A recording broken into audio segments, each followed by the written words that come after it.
So for this video we are taking on the Night Mother's Crypt Part 2, and this time around we are playing this encounter as if we had chosen to defend Alisanne, which means we are killing Uther. Uther starts with a Magicka advantage. In fact, he starts at 4 Magicka. We still have the Alisanne support card. However, that only lasts for a certain number of rounds before, unfortunately, spoiler alert, Uther kills Alisanne. Not really a spoiler if you're playing this on Master because you had to have played it on the normal story mode, but nonetheless. Alright, we're going to keep the Fighters Guild recruit. Sanctuary Pet is also good. So to take advantage of this in the early game, we desperately look for creatures with lethal, because those are our best bet at trading into his giant, massive, like, fatty creatures. So, it has been written. Because we want to ramp as fast as we can to catch back up to him.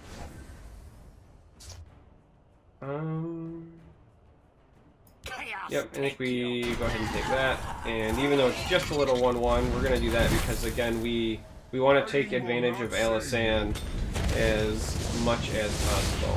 Kind of a big bummer that he dropped Nahagleave after we've done that, but we do at least have this as a potential answer. So again, we want to ramp to try to catch up. Drop a potential answer.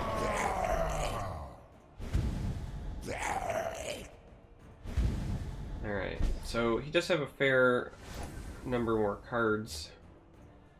The Viper is typically good with Alisanne as well, however we don't have any targets because of the Shadow Lane.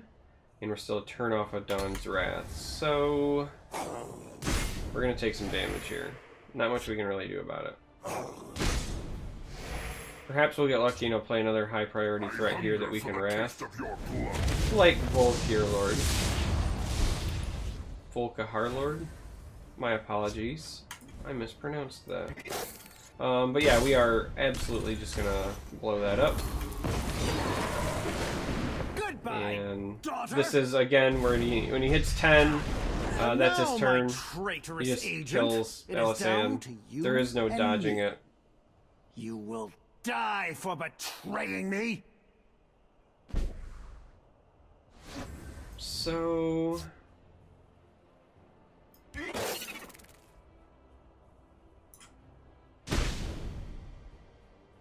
if you're wondering about that jump cut there, it's because I just sneezed all over the place, and it was not a good time.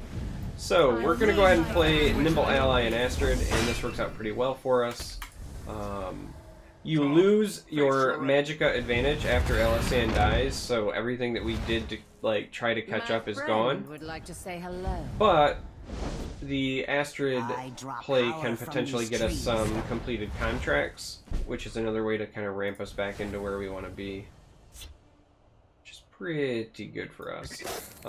Yep, we're absolutely going to take that. We want the contract. Now we could play Eclipse Baroness here, but then that means we don't get future contracts.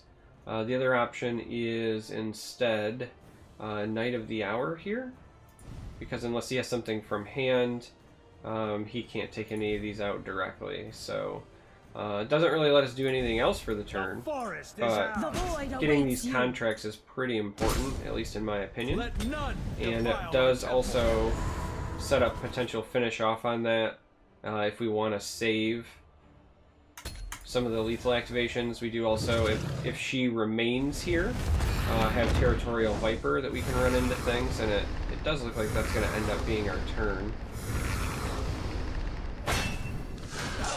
You know, barring something crazy. Oh, that's right. Nakreen is a skeleton. Look at that synergy. Yuck, yuck, yuck. Yeah, so we're gonna do that. And we're gonna do that.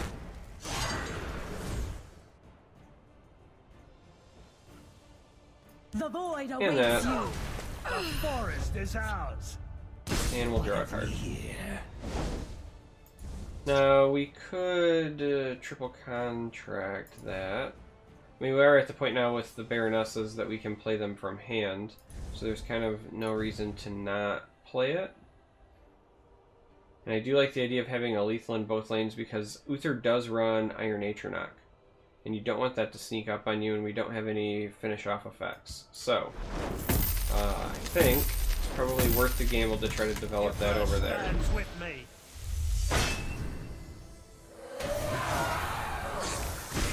Also, he left us Astrid, so we can just get more contracts if necessary.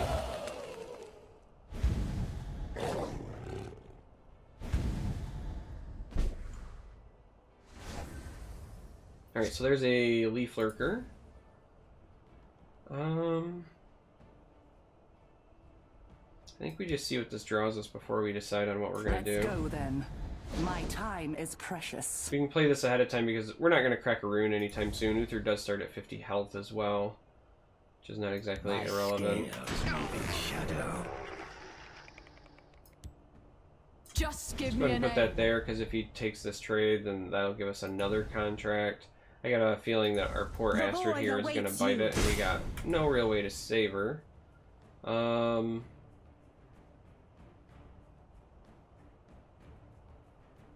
do think we take this contract too, just for efficiency purposes, and also trying to clear up the board. This list doesn't have a ton of ways to gain life, so mitigating any damage at all is also beneficial.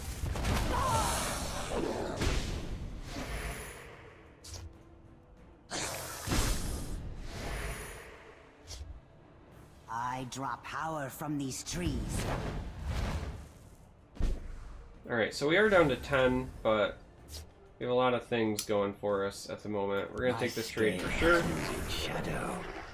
And what kind of shenanigans can we pull off? This one Let's go ahead and do this. It's nothing personal. Into this. And I definitely want one of these. And then we'll whack him in the face a bit. Not much you guys can do about this. Perhaps we'll get lucky and he'll take this trade. Hey! We got lucky. I live to serve. I live to serve. Who goes? Alright. I live to serve. So he refills the board, kind of a bummer, but not a huge deal as long as we can protect our Murkwater Shaman effectively. And it looks like we can, at least at the moment. The forest is ours. These streets are mine.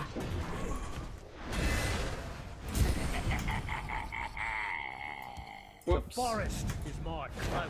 I got all excited and I dragged the wrong card. No big deal. We were going to play that one anyway. I just kind of wanted one over here with this one, because if we needed Dawn's Wrath, I'd like to not always guaranteed take one out, but it's no big deal, I guess. Alright, so the good news is we've kind of bled him out of cards, which is what we're looking to do in this scenario. I don't think I want to give him a rune yet. I think instead we want to see what this draws us. My time is precious. And we'll wait till next turn. Because with Discount Tazcad, we threaten a lot of damage. And by a lot of damage, I mean potentially lethal if he doesn't hit any prophecies. But first, let's see what we draw. Yeah, looking pretty good. Let's start punching him in the face. And we got a prophecy right out of the gate.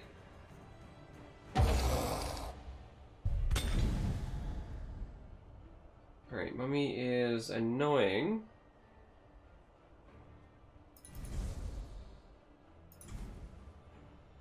If only because it means we're one off of lethal now. Unless we Viper here.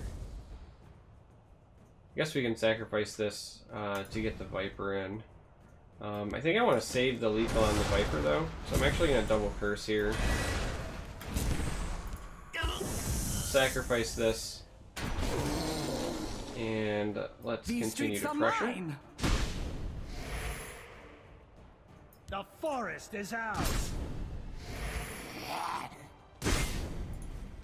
Dumark, take you.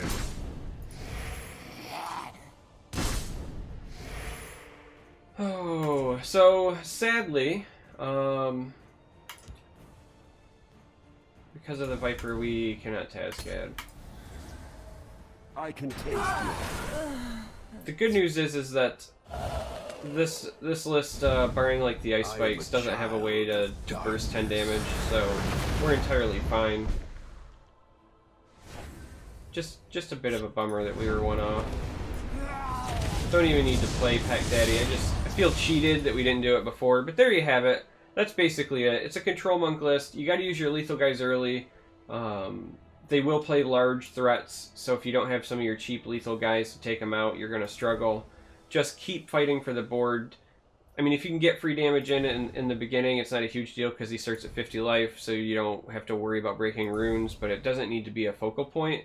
Really, you just need to clear the board up and then get to a point where you're kind of sitting like this, right? So that anything that they play, you can respond to. So we had Dawn's Wrath if things got out of hand.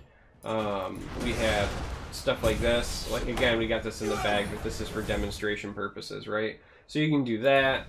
The Baronesses are great for making sure you still have gas, so on and so forth. And that's the encounter. So that's if you choose to defend Alisanne. And that's the last video in the series, so hopefully they helped you out, and I appreciate you watching.